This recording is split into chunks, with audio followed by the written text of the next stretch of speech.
Registering your students. Here at GCSE Pod, we know that if students can't remember how to register and log into a resource, they just won't use it. So we've made it our mission to make the GCSE Pod site as intuitive as possible. Once you have a subscription to GCSE Pod, there are two ways to register your staff and students. Option 1, via your school MIS database. We've teamed up with data extraction experts GroupCall to help make registration quick and easy for everyone. If you use a compatible MIS system, we can register all your students and staff automatically by importing data from your MIS database. Only the essential data needed to identify your users is imported. That's name, date of birth, and UPN for students, and school email address for staff. Once the data is in our system, we automatically create a new account for each user. Your MIS and GCSE Pod will then synchronise daily. In addition, all your groups will also be imported to GCSE Pod.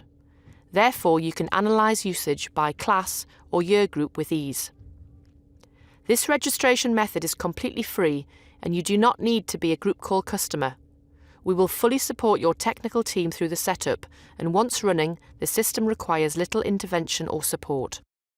The second way to register your pupils is by a manual upload. This can be done by the GCSE Pod team or by your school admin staff.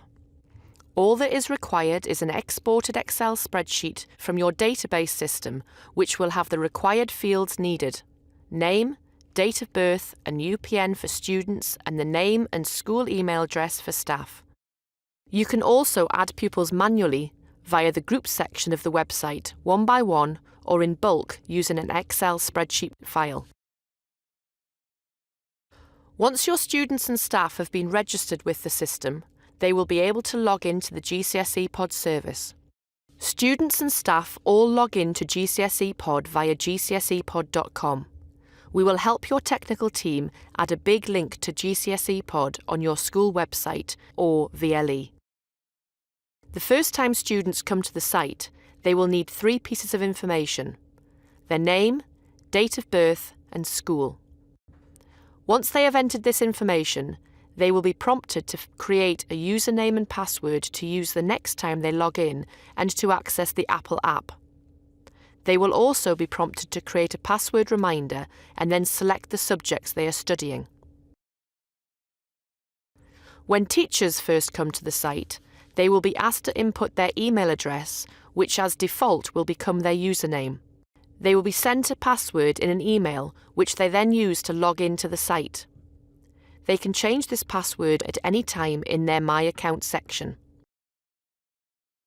If your school is accessing the GCSE Pod site through a compatible VLE, there will also be an option of adding a special GCSE Pod button to your VLE home screen. This will enable single sign-on with the student's VLE user account. When the user presses the button, it will take them to the GCSE Pod website. If this is their first time accessing the GCSE Pod website, they will be prompted to create a username and password and choose their subjects for their GCSE Pod account. Once this has been created, they will not need to enter these details again. The VLE will recognise them automatically. If you require any further information or would like information regarding data protection, please contact the subscription team for help.